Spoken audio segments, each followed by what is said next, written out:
नमस्कार दोस्तों, DPO Infoline में फिर से आपका स्वागत है। आप सभी के डिमांड पे मैंने फिर एक बार एक नया ट्रिकी वीडियो लेकर आया हूँ। इस वीडियो में मैं बताऊँगा कि कैसे कोई अपने पुराने वर्जन के कंप्यूटर जो यूज़ कर रहे हैं और उनके प्रोसेसर की स्पीड, रैम की स्पीड जो है कम हो चुकी है, जिससे उनको काम करने में परेशानियाँ होती हैं। बहुत से ऐसे भी लोग हैं जो अभी अपने सिस्टम को अपग्रेड नहीं किए हैं, या तो उनकी फाइनेंशियल प्रॉब्लम हो सकती है वो, या किसी और भी कारणों से उनका सिस्टम जो है अभी भी पुराने वर्जन का यूज़ हो रहा है, या प्रोसेसर उनका बहुत ज़्यादा स्पीड का नहीं है। तो इस स्थिति में क्या होता है, लगातार काम करने के बावजूद कुछ जंक फाइल और टेम्प्रेरी फाइल वगैरह उनके बैकएंड में जमा होते रहते हैं। इस फाइल का जमा होना पीसी के प्रोसेसर को, रैम के स्पीड को स्लो करता है, जिससे काम प्रभावित होता है। इस प्रॉब्लम को कैसे सॉल्व करेंगे, इसी को बेस बनाकर मैंने एक छोटा सा ट्रिकी वीडियो आप सबों के सामने लाने की कोशिश कर रहा हूँ। आप इसे ज़रूर देखिए, ठीक है, और अंततः देखिए। बहुत ज़्यादा कुछ नहीं है, आप समझ सकते हैं और रोज़ ऐसा करते भी हैं। तो इसमें कुछ ट्रिक्स दिए हुए हैं, प्लस बहुत सारे टेक्निकल कमांड लाइन है, प्लस आपके डिस्क्रिप्शन बॉक्स में कुछ ऐसे एप्लीकेशंस है जिसके माध्यम से आप अपने पीसी को रैम की हाईएस्ट कैपेसिटी को यूज कर सकते हैं, या जिनके पीसी का रैम का जो पावर है, जितना वो यूज करने लायक है, उससे मैक्सिमम स्पीड को आप अपने वर्क के लिए यूज कर सकते हैं। तो दोस्तों, बने रहिए इस वीडियो के साथ। प्रोसेस आपका विंडोज़ 7 और विंडोज़ 10 दोनों में बहुत अच्छे तरीके से काम करती है। आइए शुरुआत करते हैं। सबसे पहले विंडोज़ में रन कमांड को ओपन करेंगे। ओपन करने के बाद यहाँ जो डायलॉग बॉक्स दिखता है, जिसमें हम लोग कमांड टाइप करते हैं, उसमें परसेंटेज टेम्प प्लस परसेंटेज को टाइप करेंगे, और जो भी टेम्प्रोरी फाइल होगा वो फाइल हमको यहाँ एक नए विंडो में दिखने लगेगा। इस विंडो में ऑल सेलेक्ट करने के बाद इसको आप शिफ्ट डिल कर सकते हैं, या राइट करके क्लिक करके और टोटल डिलीट कर ले। जो फाइल रह जाते हैं उनको छोड़ दीजिए, स्किप करके निकल जाइए। ज़्यादा परेशान होने की बात नहीं है। फिर दोबारा से हम लोग सिर्फ टेम्प टाइप करेंगे, TEMP, और जो फाइल दिखेगा उसे भी हम लोग कंट्रोल ऑल करके डिलीट कर देंगे। डिलीट करने के बाद अगर कुछ फाइल रहता है तो रहे, नहीं रहता है तो कोई दिक्कत नहीं है। इसके बाद अब आपको दोबारा से रन कमांड टाइप करके वहाँ पे प्रीफेच टाइप करना है। Prefetch, PREFETCH। यहाँ पे अगर कुछ फाइल आपको दिखता है तो इसको भी हम लोग पूर्ण रूप से डिलीट कर देंगे। अब एक बार सिस्टम को रिफ़्रेश कर लीजिए। रिफ़्रेश करने के बाद स्टार्ट बटन पे जाइए और प्रोग्राम फाइल से रिवो अनइंस्टॉलर सॉफ्टवेयर को ओपन करिए। ये सॉफ्टवेयर आपको डिस्क्रिप्शन बॉक्स में लिंक में दिया गया है, आप इसे इंस्टॉल कर लीजिए। जैसे ही ये सॉफ्टवेयर ओपन होता है, टूल्स पे क्लिक करिए। क्लिक करने के बाद बाएं साइड में देखिएगा जंक फाइल क्लीनर का ऑप्शन है। जैसे ही आप इस पर क्लिक करते हैं तो पीसी के अंदर इंस्टॉल जितने भी ड्राइव हैं वो आपको यहाँ पे दिख जाएंगे। सबको चेक कर दीजिए, क्योंकि अनचेक करने के बाद ये उसे स्कैन नहीं कर पाएगा। ठीक है, तो सब में टिक मार्क करिए और ऊपर स्कैन बटन पे क्लिक करिए। जैसे ही आप स्कैन बटन पे क्लिक करते हैं तो आपके सिस्टम के अंदर पड़े हुए जितने भी जंक फाइल हैं, टेम्प्रोरी फाइल हैं, या बेकार के फाइलें पड़े हुए हैं, वो सारे इस विंडोज़ में दिखने लगेंगे। और यहाँ पे एक चीज़ और है, इनका एक साइज़ भी दिखाता है कि कितने MB का ये फाइल पड़ा हुआ है। और बाएं साइड में आप देखेंगे कि हर फाइल के लेफ्ट साइड में टिक मार्क लगा हुआ है। सो इस टिक मार्क को अनचेक कभी नहीं करें। अगर आप अनचेक करते हैं तो ये फाइल डिलीट नहीं होगा। सो टिक आउट ही रहने दीजिए और डिलीट बटन पे प्रेस करिए। डिलीट बटन प्रेस करने के बाद सिस्टम क्या करती है, सारे इस टेम्प्रोरी और अनवांटेड फाइल को, जंक फाइल को डिलीट कर देता है। और जो नहीं डिलीट होता है वो किसी न किसी सॉफ्टवेयर या एप्लीकेशंस के यूज़ में पड़ा हुआ रहता है, इसलिए डिलीट नहीं होता है। लेकिन जब आप सिस्टम को रीस्टार्ट करेंगे तो ये ऑटोमेटिकली वहाँ से डिलीट हो जाएगा। सो ज़्यादा परेशान होने की ज़रूरत नहीं है, ये अपने आप डिलीट हो जाएगा रीस्टार्ट होते हैं। सॉफ्टवेयर को क्लोज कर दीजिए। क्लोज करने के बाद फिर से रन कमांड को ओपन करिए और उसमें आपको टाइप करना है msconfig, MSCONFIG।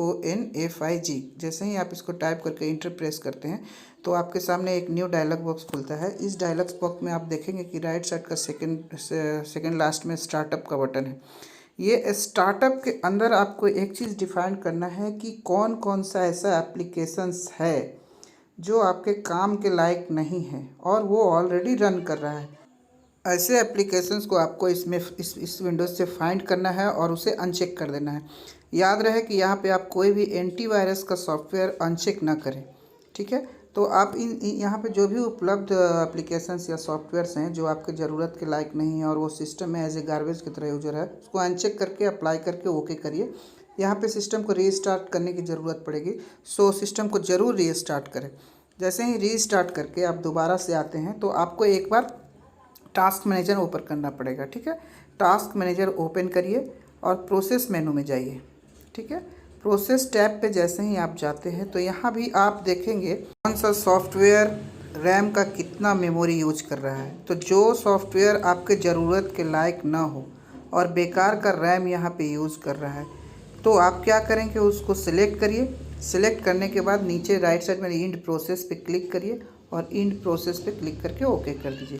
तो इस तरह से आप इस डायलॉग बॉक्स के अंदर, इस ड्रॉप डाउन बॉक्स के अंदर चुन लीजिए जो जो एप्लीकेशंस, जो सॉफ्टवेयर रन कर रहा है और वो आपके काम के लायक नहीं है तो उसको सिलेक्ट करके इंड प्रोसेस करके अप्लाई करके ओके निकल जाइए।